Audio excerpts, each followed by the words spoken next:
আসসালামু আলাইকুম। বাংলাদেশ বেতার, রাজশাহী। স্থানীয় সংবাদ পড়ছি শাম্মী আক্তার সুমি। রাজশাহীতে ভূমি অফিসে সাধারণ মানুষের ভোগান্তি ও হয়রানি রোধে নতুন সেবা কার্যক্রম চালু করা হয়েছে। সহজ ও দ্রুত সময়ে ভূমি সংক্রান্ত সেবা নিশ্চিত করা এবং অভিযোগের দ্রুত নিষ্পত্তির লক্ষ্যে এ উদ্যোগ গ্রহণ করা হয়েছে। গতকাল নগরীর বড়কুঠি বোয়ালিয়া ভূমি অফিসে আনুষ্ঠানিকভাবে এ সেবার উদ্বোধন করেন জেলা প্রশাসক কাজী শহীদুল ইসলাম। এ সময় তিনি বলেন, ভূমি সেবা নিতে গিয়ে এখনও অনেক ক্ষেত্রে সাধারণ মানুষ হয়রানির শিকার হচ্ছেন। এই হয়রানি বন্ধ করে মানুষ যেন দ্রুত ও সহজে তাদের কাঙ্ক্ষিত সেবা পায়, সেটিই আমাদের মূল লক্ষ্য। তিনি আরও জানান, নতুন এই সেবার মাধ্যমে সেবা গ্রহীতারা যেকোনো ভূমি অফিসে সহজেই তাদের অভিযোগ দাখিল করতে পারবেন। প্রতিটি অভিযোগ সর্বোচ্চ গুরুত্বের সঙ্গে বিবেচনা করা হবে এবং যথাযথ তদন্তের মাধ্যমে দ্রুত প্রয়োজনীয় ব্যবস্থা নেওয়া হবে। এতে করে হয়রানিমুক্ত পরিবেশে জনগণের কাঙ্ক্ষিত সেবা প্রাপ্তির নিশ্চিত হবে বলে আশা প্রকাশ করেন তিনি। জেলা প্রশাসক সাধারণ মানুষের মধ্যে এ সেবার বিষয়ে ব্যাপক প্রচারের আহ্বান জানান। বর্তমান সরকারের নির্বাচনী ইশতেহার বাস্তবায়নে জনসচেতনতা সৃষ্টি ও জনসম্পৃক্ততা বৃদ্ধির লক্ষ্যে নাটোরে উন্মুক্ত বৈঠক অনুষ্ঠিত হয়েছে। গতকাল গুরুদাসপুর উপজেলার চন্দ্রপুর মাঝপাড়া গ্রামে গণযোগাযোগ অধিদপ্তরের নিয়মিত প্রচার কার্যক্রমের আওতায় এ বৈঠক আয়োজন করে জেলা তথ্য অফিস। বৈঠকে বক্তারা বলেন, বর্তমান সরকার নির্বাচনী ইশতেহার বাস্তবায়নে ফ্যামিলি কার্ডের পাইলটিং কার্যক্রম শুরু করেছে। ইতোমধ্যে 10,000 টাকা পর্যন্ত কৃষি ঋণ মওকুফ করা হয়েছে। মসজিদ ও অন্যান্য উপাসনালয়ে ধর্মীয় নেতাদের মাসিক সম্মানী প্রদানের উদ্যোগ গ্রহণ করা হয়েছে। খাল খনন কার্যক্রম শুরু করা হয়েছে। খেলোয়াড়দের ক্রীড়া কার্ড প্রদান করা হচ্ছে। কৃষকদের কৃষি কার্ড প্রদান করা হবে। নির্বাচনী ইশতেহার পর্যায়ক্রমে বাস্তবায়নের মাধ্যমে দেশের সকল নাগরিক উপকৃত হবেন। সহকারী জেলা তথ্য অফিসার রেজওয়ানা মোরশেদ বৈঠকে সভাপতিত্ব করেন। বৈঠকে বিভিন্ন পেশার শতাধিক নারী অংশগ্রহণ করেন। নাটোরের সিংড়ায় দুর্যোগ ব্যবস্থাপনা ও ত্রাণ মন্ত্রণালয়ের গোডাউন কার্যক্রম শুরু করতে যাচ্ছে। গতকাল নাটোর জেলা প্রশাসক আসমা শাহীন এ গোডাউন উদ্বোধন করেন।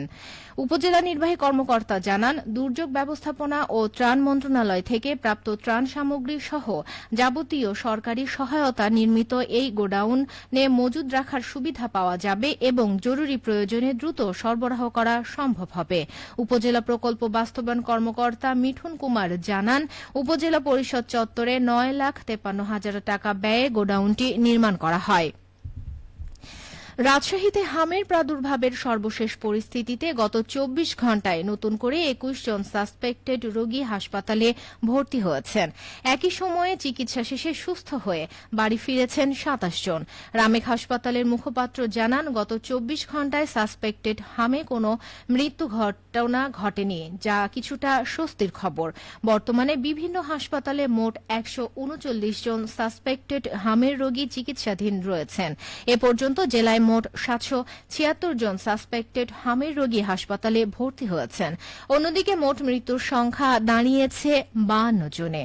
স্বাস্থ্য কর্মকর্তারা হামের বিস্তার রোধে সবাইকে সতর্ক থাকার পাশাপাশি টিকাদান কার্যক্রমে অংশ নেওয়ার আহ্বান জানিয়েছেন। চাঁপাইনবাবগঞ্জে 8,000 ক্ষুদ্র ও প্রান্তিক কৃষকের মাঝে উপসি আউশ ধান বীজ ও রাসায়নিক সার বিতরণ করা হয়েছে। গতকাল কৃষি সম্প্রসারণ অধিদপ্তরের উদ্যোগে শিবগঞ্জ উপজেলা কৃষি অফিসের সামনে এই বীজ ও রাসায়নিক সার বিতরণ কার্যক্রমের উদ্বোধন করেন উপজেলা নির্বাহী কর্মকর্তা মাজহারুল ইসলাম।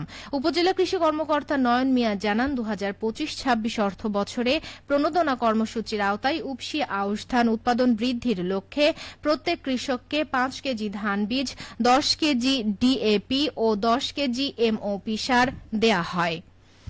রাজশাহীতে গত 10 বছরে সব ধরনের সবজির উৎপাদন বৃদ্ধি পেয়েছে 4,32,253 মেট্রিক টন। এ সময়ের মধ্যে নতুন করে আবাদের আওতায় এসেছে আরও 11,528 হেক্টর জমি। রাজশাহী জেলা কৃষি সম্প্রসারণ অধিদপ্তরের দেয়া 2015 থেকে 2025 সাল পর্যন্ত প্রতিবেদনে এই তথ্য জানা গেছে। কৃষি অফিসের সহযোগিতা ও পরামর্শে রাজশাহীর জমিতে সবজির আবাদ ও উৎপাদন বৃদ্ধি পেয়েছে। রাজশাহী জেলা কৃষি সম্প্রসারণ অধিদপ্তরের উপপরিচালক মোহাম্মদ নাসির উদ্দিন জানান, কৃষকদের মাঝে উন্নত জাতের সবজির বীজ, সার ও কীটনাশক সহ প্রয়োজনীয় পরামর্শ প্রদান করা হচ্ছে। সর্বোপরি কৃষকদের উদ্বুদ্ধ করার ফলে এ অঞ্চলে সবজির আবাদ বৃদ্ধি করা সম্ভব হয়েছে। রাজশাহীর সবজি স্থানীয়দের চাহিদা পূরণ করে দেশের বিভিন্ন প্রান্তে সরবরাহ করা হয়, যা থেকে কৃষকরা লাভবান হচ্ছেন। সবশেষে আবহাওয়া। আজ দুপুর 12টায় রাজশাহীতে তাপমাত্রা ছিল 35.5 ডিগ্রি সেলসিয়াস। এ সময় বাতাসে আপেক্ষিক আর্দ্রতার পরিমাণ 52%। রাজশাহী ও পার্শ্ববর্তী এলাকায় আজ সূর্যাস্ত সন্ধ্যে 6টা 31 মিনিটে। সংবাদ শেষ হল। আমাদের পরবর্তী সংবাদ দুপুর 2টা 5 মিনিটে।